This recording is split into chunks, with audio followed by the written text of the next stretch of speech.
اعوذ باللہ من الشیطان الرجیم بسم اللہ الرحمن الرحیم الحمدللہ رب العالمین والصلاة والسلام علی سیدنا و نبینا و حبیب قلوبنا و طبیب نفوسنا و شفیع ذنوبنا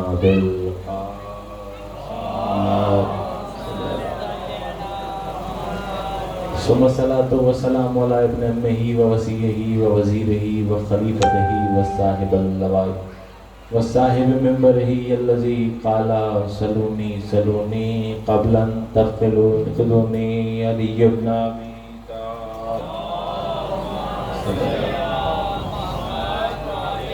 غالب اللہ کل غالب مطلوب کل طالب امام المشارق والمغارب سید الوسیین وآلہ الطیبین الطاہرین المعصومین المظلومین ولعنت اللہ علی قوم الاعداء اجمعین اما بعد صلوات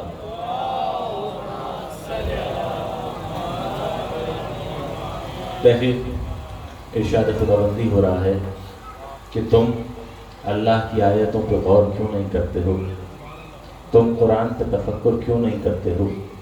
جھنجھوڑ کے خدا انسان کو اپنی طرف متوجہ کر رہا ہے کہ تم اس قرآن پہ غور کیوں نہیں کرتے۔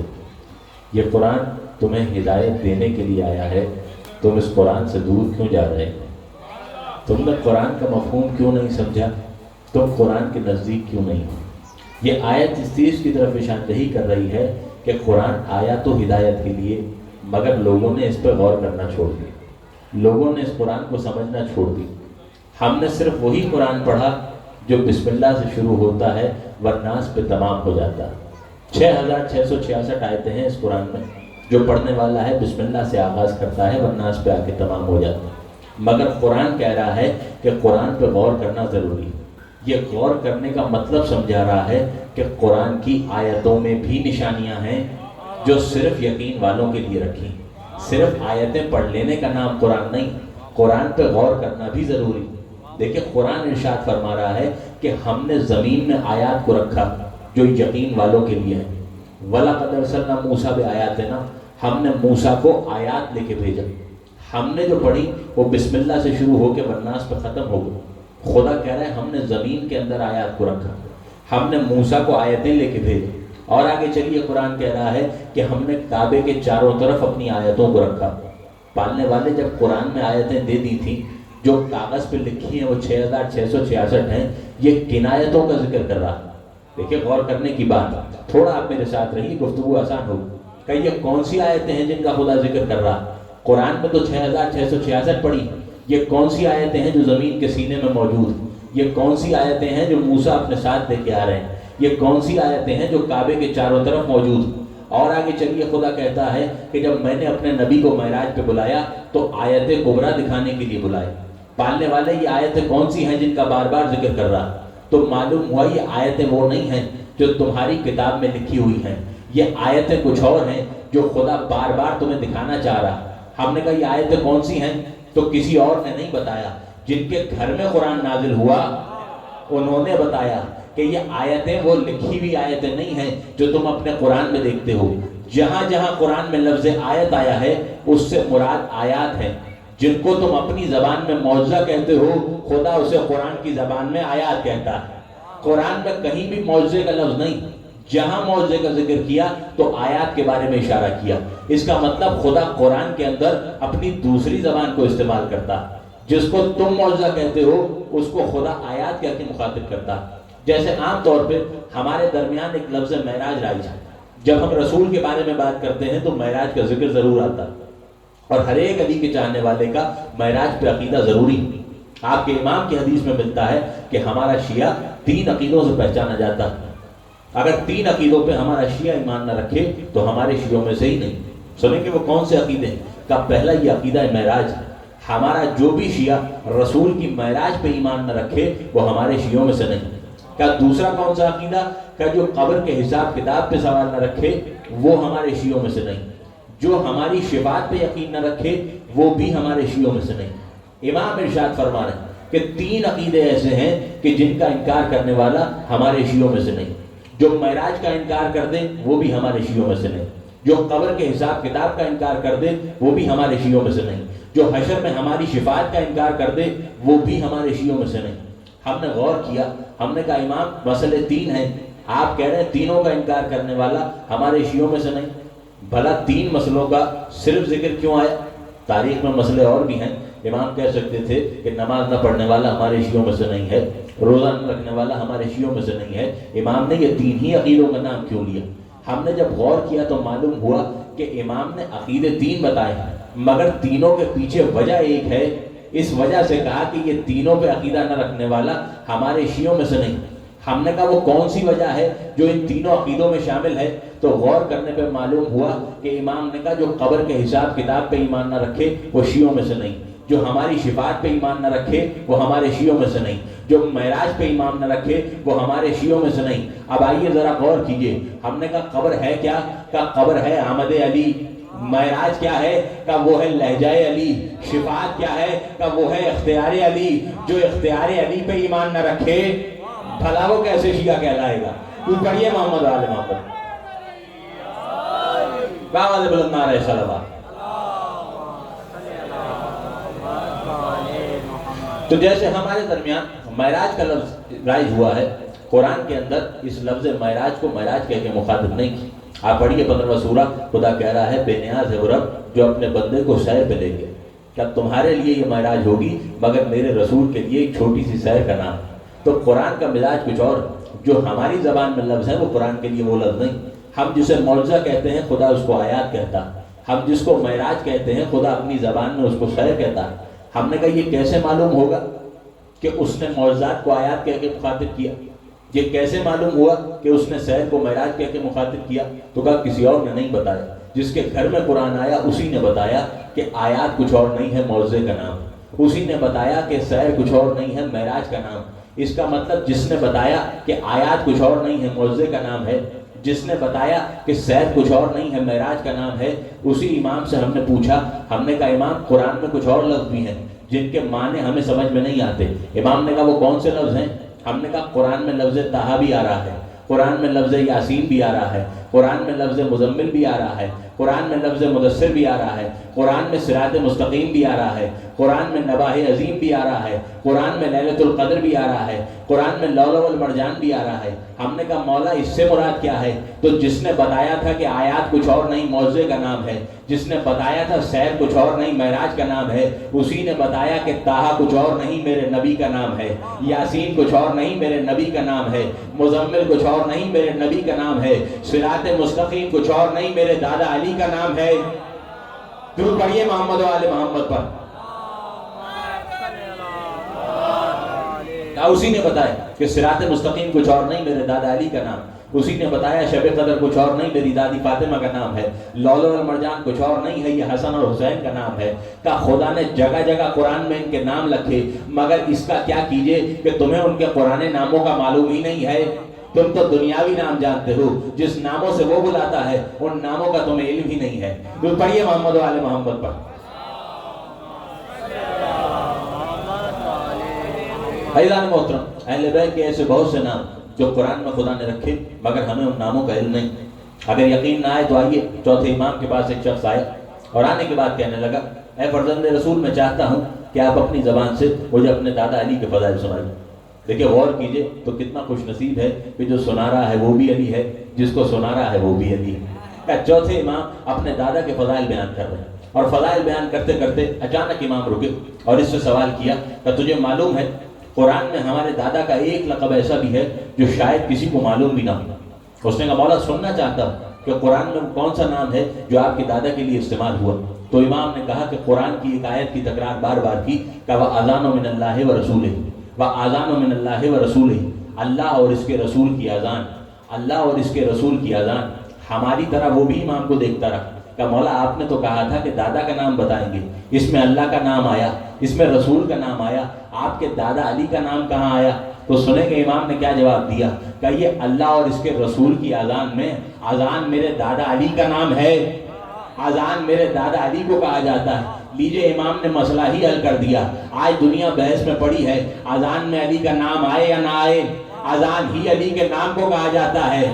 اب یہ حیرت کی بات ہوگی کہ اذان ہو اور اس میں اذان ہی نہ ہو۔ تو پڑھیے محمد و آل محمد پر. کیا اذان اور اس میں اذان ہی نہ. تو اذان محترم آج ایک عجیب بحث چلی. کہتے ہیں کہ اہل بیت کو قرآن سے ثابت کیجیے, اہل بیت کی عصمت کو قرآن سے ثابت کیجیے, یہ ماتم قرآن سے ثابت کیجیے. ہم اہل بیت کو قرآن سے ثابت کرنے کے لیے نہیں آئے. قرآن اہل بیت کی تصدیق کرنے کے لیے نہیں آیا. اہل بیت قرآن کی تصدیق کرنے کے لیے آئے. جو کچھ قرآن میں موجود ہے وہ اہل بیت کی ذات میں ملے گا. اہل بیت کی ذات کو قرآن میں نہ ڈھونڈیے. تو پڑھیے محمد و آل محمد پر.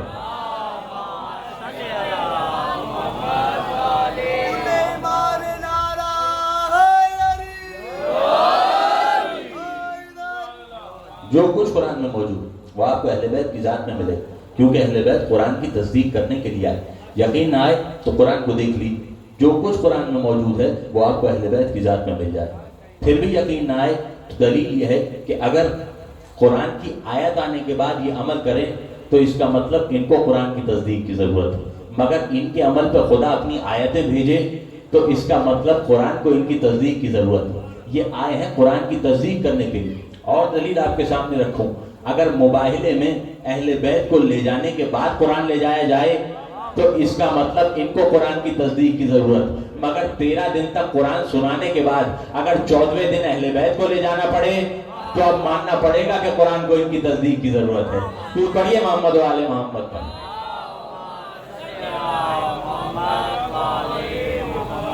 دیکھیں مباہلے کی دلیل آپ کے سامنے. 13 دن تک وہ آتے رہے, رسول ان سے خطاب کرتے رہے. کیا سنایا؟ کہ کچھ اور نہیں سنایا, اللہ ہی کا کلام سناتے رہے. وہ کلام سنتے رہے مگر پھر بھی رسول کی بات نہ مانی. کلام سنتے رہے پھر بھی رسول کی بات نہ مانی. تب خدا کا حکم آیا کہ اے رسول کے قرآن سے نہیں مان رہے, اب ان کے سامنے اہل بیت کے فضائل بیان کرو. اس کا مطلب خدا کا دستور سمجھ میں آیا کہ جس کو قرآن سمجھ میں نہ آئے پہلے اس کو اہل بیت کے فضائل سناؤ, تب جا کے اس کی سمجھ میں قرآن آئے گا. تو پڑھیے محمد و آل محمد پر. 13 دن تک اللہ کا رسول قرآن سناتا رہا. وہ قرآن کی آیتوں کو ٹکراتے رہے, وہ قرآن کی آیتوں کو جھٹلاتے رہے, رسول کی بات نہ مانی. ہم نے کہا پالنے والے جب اتنے دن کی مہلت دی تھی تو پھر آج رسول سے کیوں کہا کہ ان سے کہہ دو یہ اپنے نفسوں کو لائیں, ہم اپنے نفسوں کو لائیں گے, یہ اپنی عورتوں کو لائیں, ہم اپنی عورتوں کو لائیں گے. جب اتنے دن کی مہلت دی تھی تو 1 دن کی مہلت اور دیتا. خدا نے کہا نہیں, تم نے غور ہی نہیں کیا. 13 دن تک میرا رسول انہیں قرآن کے مختلف سورے سناتا رہا. کبھی سورہ ہم سنائی, مجھے غیظ نہیں آیا. کبھی اس نے سورہ یاسین سنائی, مجھے غیظ نہیں آیا. کبھی رحمان سنایا, مجھے غیظ نہیں آیا. مگر آج میرے رسول نے سورہ اخلاص کی تلاوت ان کے سامنے کی. میرے رسول نے سورہ اخلاص سنائی مگر انہوں نے سورہ اخلاص کا بھی انکار کر دیا. خدا کا مزاج برہم تب ہوتا ہے جب کوئی سورہ اخلاص کی خلافت کر دے, جب کوئی سورہ اخلاص کے خلاف بات کر دے. کہ آج انہوں نے سورہ اخلاص کو جھٹلایا ہے, اب ان کے ساتھ بات نہیں ہوگی, اب خدا کی لعنت ان پہ بھیجی جائے گی. خدا کا دستور یاد رکھیے گا, جب کوئی سورہ اخلاص کو جھٹلاتا ہے کہ رسول اب ان سے بحث نہیں ہوگی, اب ان پہ خدا کی لعنت آئے گی. اب میں کیا کروں, مجھے رسول کی حدیث یاد آئی کہ اے رسول تیری مثال ویسی ہے جیسے قرآن میں سورہ اخلاص ہے, جو سورہ اخلاص کو جھٹلائے کہ اس سے بحث نہیں ہوگی, اب اس پہ خدا کی لعنت آئے گی. کیوں پڑھیے محمد و آل محمد پر.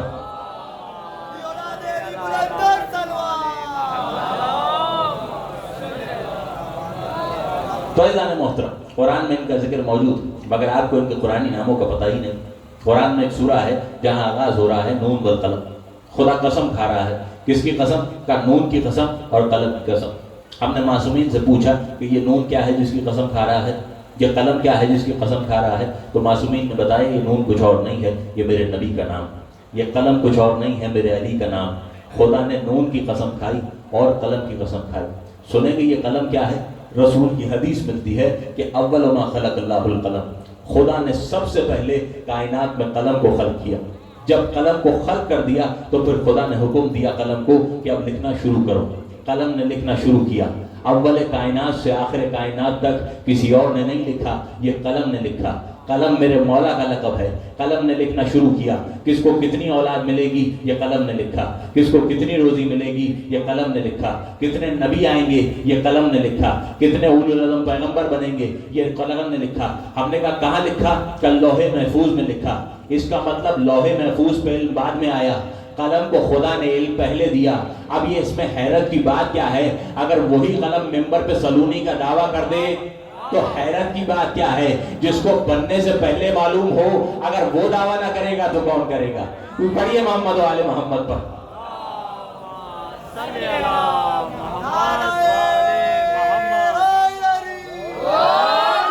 کا قلم میرے مولا کا لقب، تمام القلم کے پاس آئے، قلم نے لکھا دنیا خلق ہو گئی، قلم وہ ہے جو میرے مولا کا لقب۔ دیکھیں کچھ باتیں ایسی ہیں جو دوستوں سے پتہ پڑتی ہیں، کچھ باتیں ایسی ہیں جو دشمن کے طریقوں سے پتہ چلتی ہیں۔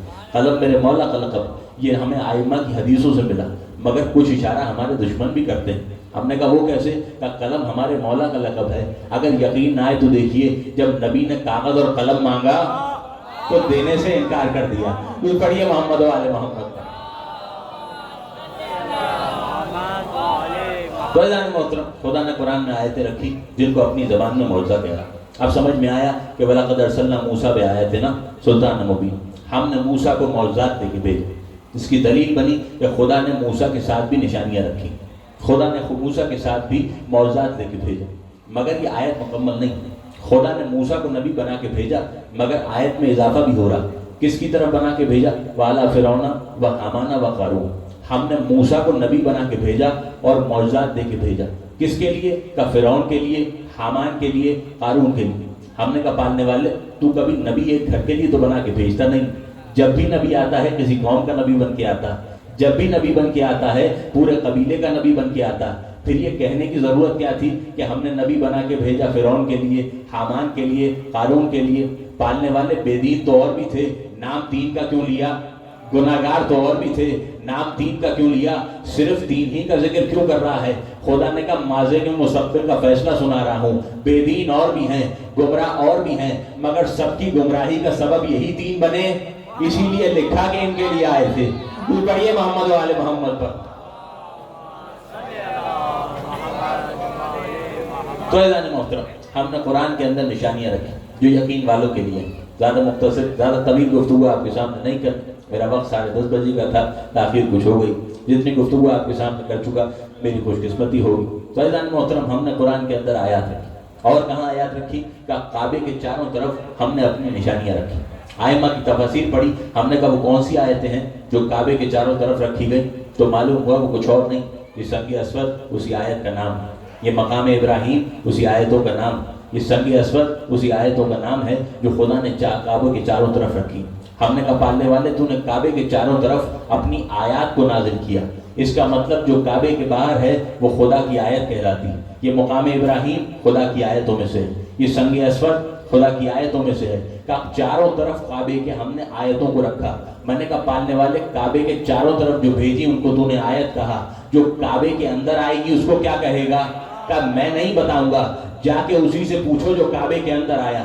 ہم نے اپنے مولا سے پوچھا، ہم نے کہا مولا کعبے کے چاروں طرف تو آیتیں ہیں، جو کعبے کے اندر آئے وہ کیا ہوتا ہے؟ مولا نے اپنے سینے پہ ہاتھ رکھا، کہا انا آیت الکبریٰ، میں آیت کبریٰ ہوں جس کا ذکر خدا قرآن میں کر رہا ہے۔ پڑھیے محمد و آل محمد پر۔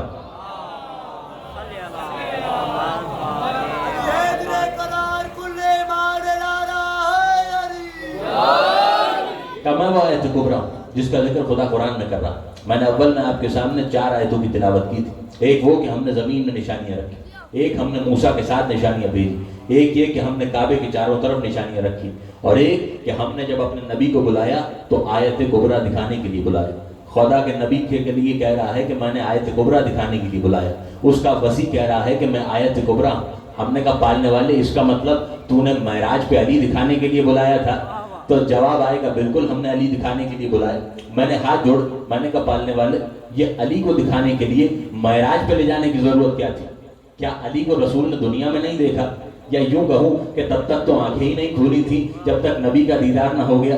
کہ جس نے آنکھیں ہی نبی کی گود میں کھولی ہوں، بھلا اس کو دکھانے کے لیے معراج پہ کیوں لے جا رہا؟ تو شاید خدا کا جواب آئے جو تم نے دنیا میں دیکھا ہے وہ میرے علی کا ظاہر ہے، میں معراج پہ اس کا باطن دکھانے کے لیے لے جا رہا ہوں جو زمین پہ واضح نہ ہو سکے گا۔ تو پڑھیے محمد و آل محمد پر۔ عزیزان محترم، آج معراج پہ بڑے انکار ہوتے ہیں، لوگ اس چیز کا دعویٰ کرتے ہیں کہ بھلا کیسے ممکن ہے کہ رسول کا جسم معراج پہ گیا ہو، بھلا انسان کا جسم آسمان پہ کیسے جا سکتا؟ یہ تو نبی نے خواب دیکھا تھا اور آنے کے بعد خواب بتا دی۔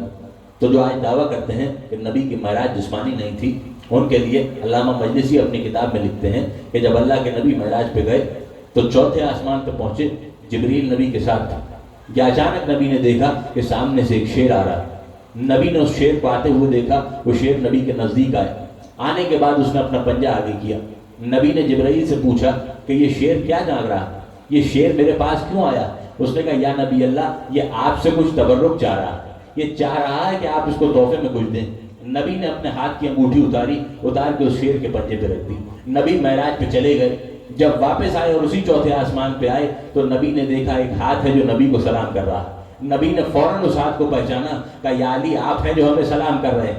علی آگے آئے، کہا یا نبی اللہ ہم آپ کو سلام کرنے کے لیے آئے۔ بس نبی نے ہاتھ پہ غور کیا، دیکھا وہی انگوٹھی ہاتھ میں موجود ہے۔ ایک مرتبہ مسکرائے، کہا یا علی تم ہی تھے جو شیر بن کے میرے سامنے آئے تھے؟ کہا یا نبی اللہ بالکل آپ کے سامنے آئے تھے۔ اس موقع پہ نبی نے کہا مرحبا یا اسد اللہ الغالب، اے اللہ کے شیر تجھ پہ میرا سلام۔ پڑھیے محمد وآل محمد پر۔ یہ مولا کا لقب نبی کا دیا ہوا ہے، کسی سے چھینا ہوا نہیں۔ کہ مرحبا خدا کے شیر، مگر یہ بتائیے کہ یا علی آپ کا ہاتھ تو دینے والا، آپ کا ہاتھ مانگنے والوں میں کب سے آ گیا؟ آپ تو دنیا کو عطا کرنے والے ہیں، بھلا آپ ہم سے مانگنے کے لیے کیوں آ گئے؟ تو نبی نے کہا یا نبی اللہ اپنے لیے مانگنے نہیں آیا، ان لوگوں کے لیے دلیل بنانا چاہ رہا ہوں کہ کبھی روحوں کو انگوٹھی پہنے دیکھا ہے؟ میں دلیل بنا رہا ہوں، انگوٹھی دینا ثبوت ہے کہ نبی کا جسم بھی گیا تھا، یہ معراج روحانی نہیں تھی۔ پڑھیے محمد والے محمد پر۔ فیضان محترم، نبی کو معراج پہ بلایا گیا تاکہ علی کا نور دکھا دیا جائے۔ وہ نور جو دنیا کے سامنے ظاہر نہ ہوا، وہ نبی کو آسمان پہ بلا کے دکھایا۔ کس کو؟ کہ جو سید المرسلین، جو خاتم الانبیاء، جو تمام انبیاء کا سردار ہے، اسے آسمان پہ بلایا تاکہ علی کا نور دکھا دے۔ یہاں دنیا زمین پہ بیٹھ کے کہتی ہے کہ علی ہمیں سمجھ میں آ گیا، علی ہم جیسا۔ جب نبی کو آسمان پہ جانا پڑا تو بھلا تمہیں علی کیسے سمجھ میں آئے؟ تو خدا نے بتایا کہ میں نے علی کو دکھانے کے لیے معراج پہ بلایا۔ اس کا مطلب خدا نے طریقہ بتایا کہ اگر میرے علی کو سمجھنا چاہتے ہو تو آؤ معراج پہ آؤ، میں سمجھاؤں گا کہ علی کیسا۔ ہم نے کہا پالنے والے، اگر ہمارے پاس سیڑھی نہ ہو تو ہم پہلی منزل پہ نہیں جا سکتے، بھلا معراج پہ کیسے آئیں گے؟ کہ تم میرا قرآن نہیں پڑھتے؟ الصلاۃ معراج المومن، نماز مومن کی معراج ہے، آؤ مصلی پہ آؤ، میں تمہیں عارف علی بنا دوں گا۔ پھر پڑھیے محمد والے محمد پر۔ کا صلاۃ معراج المومن، نماز مومن کی معراج، اور مصلی پہ آؤ میں تمہیں عارف علی بناؤں۔ یہ نماز اس لیے نہیں آئی کہ دن میں جا کے ٹکرے مارے، یہ علی کا عارف بنانے کے لیے آئی۔ کہ مصلی پہ آؤ گے میں تمہیں عارف علی بناؤں گا۔ جو علی کو جاننا چاہتا ہے وہ آئے مصلی پہ آئے۔ خدا نے ایسے ہی نماز کو مومن کی معراج نہیں کہا۔ ابھی میں نے علامہ مجلسی کی کتاب کا حوالہ دیا، اسی کتاب میں وہ تحریر کرتے ہیں کہ جب نبی آسمان پہ گئے تو واپس آنے کے بعد انہوں نے بتایا کہ جب میں آسمان پہ پہنچا تو میرے خدا کی آواز آئی کہ میرے حبیب میرا نام لو۔ میں نے زبان سے کہا بسم اللہ الرحمن الرحیم، جیسے ہی میں نے بسم اللہ پڑھی یہ قرآن کا جز بن گئی۔ پھر خدا کی آواز آئی اے میرے حبیب میری تعریف کرو، میری حمد سناؤ۔ میں نے سورہ حمد کی تلاوت کی، یہ قرآن کا جز بن گئی۔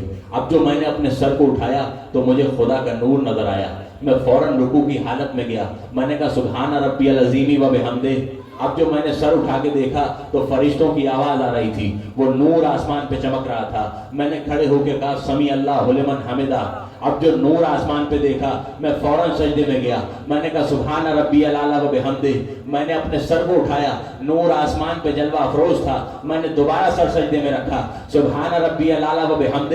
کہ یہ نماز کچھ اور نہیں ہے، یہ نبی کی سنت ہے جو نبی نے معراج پہ ادا کی تھی۔ تو پڑھیے محمد و آل محمد پر۔ کہ یہ نماز کچھ اور نہیں، یہ نبی کی سنت ہے، اور اس لیے آئی تاکہ عارف علی بن جاؤ، علی کو پہچاننے میں آسانی ہو جائے۔ شاید اسی لیے علی نے کہا تھا کہ میں مومن کی نماز میں اور علی میں کوئی فرق ہی نہیں، آپ مصلی پہ آئیے، خدا علی سمجھاتا ہے۔ آپ کو علی سمجھنا ہے، آئیے مصلی پہ آئیے۔ خدا کسی اور کو سمجھ، علی کسی اور کو سمجھ میں آیا ہی سوائے علی کے اور سوائے رسول کے، کیونکہ وہ علی کا نور دیکھ چکا، رسول کو اپنی بارگاہ میں بلا کے دیکھ چکا۔ یہ آج دنیا کیا سمجھے گی کہ علی کیا ہے؟ آج تھوڑا سا علم حاصل کرنے کے بعد کہتے ہیں علی سمجھ میں آ گیا، آج دعویٰ کر رہے ہیں کہ علی ہم جیسا بشر ہے۔ اپنے آپ میں اور علی میں فرق ہی نظر نہیں آتا۔ تب وہ بھی انسان تھے، ہم بھی انسان ہیں، تھوڑی نمازیں ہم سے زیادہ پڑھ لی، ہم سے زیادہ متقی تھے، ہم سے زیادہ پرہیزگار تھے، مگر تھے تو ہم جیسے ہی انسان۔ ہم نے کہا ابھی آپ کو فرق ہی سمجھ میں نہیں آیا، آپ بھی انسان، خدا نے علی کو بھی انسان کہا مگر دونوں میں بڑا فرق ہے۔ کہ ہم جیسے انسان کا ذکر خدا نے سورہ انسان میں کیا، علی جیسے انسان کا ذکر خدا نے سورہ رحمان میں کیا۔ دیکھیں میں کچھ عرض کر رہا ہوں کہ ہمارا ذکر سورہ انسان میں ہو رہا ہے، علی کا ذکر سورہ رحمان میں ہو رہا ہے۔ دوسرا فرق رکھوں آپ کے سامنے کہ ہم انسان کہلاتے ہیں مگر سائنسی زبان میں ہمارا ایک دوسرا نام بھی، ہم نے کہا وہ کیا نام ہے؟ کہ انسان کو حیوان ناطق بھی کہا جاتا ہے، کہ ہم وہ انسان ہیں جسے حیوان ناطق کہا جاتا ہے، علی وہ انسان ہے جسے قرآن ناطق کہا جاتا ہے۔ تھوڑا سا مفہوم آپ کے سامنے واضح کروں، آپ کو بات سمجھ میں آئے کہ ہمیں حیوان ناطق کہا جاتا ہے۔ اس کا مطلب یہ ہوا کہ اگر حیوان بولنے لگے تو انسان بن جاتا ہے۔ علی کو قرآن ناطق کہا گیا، کہ اس کا مطلب قرآن بولنے لگے تو علی جیسا نظر آتا ہے۔ تو پڑھیے محمد و آل محمد پر۔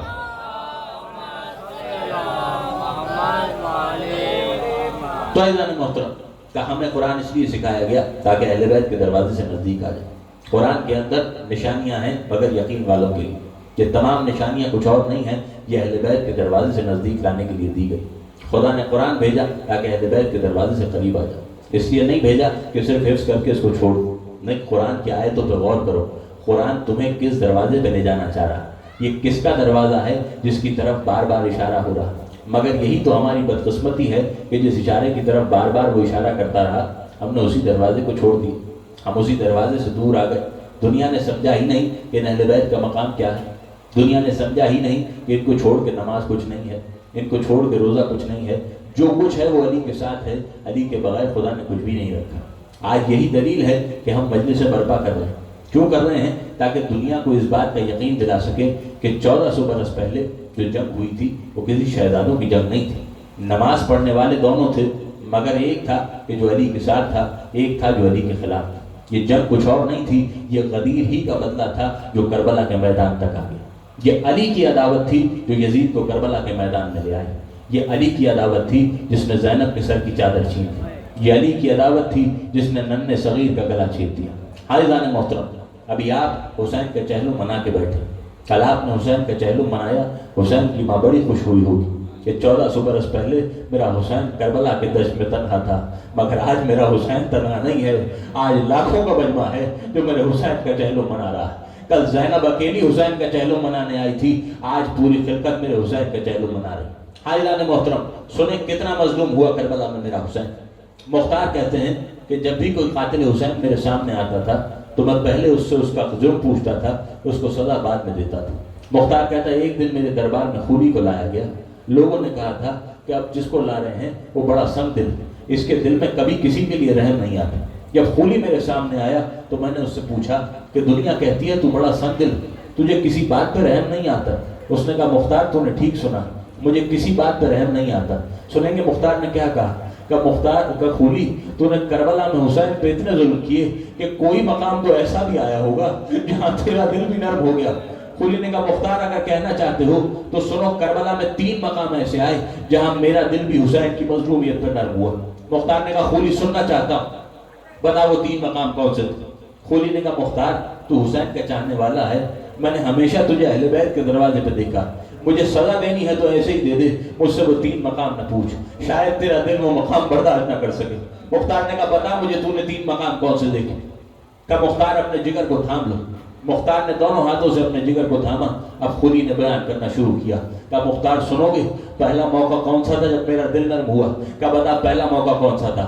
کہ مختار پہلا موقع وہ تھا جب عصر عاشور حسین علی اصغر کو قربان کرنے کے بعد، جوان کے سینے سے برچھی نکالنے کے بعد، عباس کے بازو لانے کے بعد ہم سے جنگ کرنے کے لیے میدان میں آیا۔ جب خدا کی آواز آئی حسین نے تلوار کو نیام میں رکھا، مختار میں مقتل میں کھڑا حسین کی جانب دیکھ رہا تھا، میں نے حسین کے چہرے کو دیکھا، حسین کا چہرہ ڈھلکا ہوا تھا، چہرے پہ علی اصغر کا خون ملا ہوا تھا، سینے میں علی اکبر کا زخم تھا، امامے کے پیچ کٹے ہوئے تھے۔ مختار حسین کی تنہائی کا عالم دیکھ کر میرے دل میں رحم آیا، میں نے آج سے پہلے حسین کو کبھی اس کا دھلا نہیں دیکھا۔ اللہ آپ کو سلامت رکھے کہ مختار آج سے پہلے میں نے حسین کو اتنا تنہا کبھی نہ پایا۔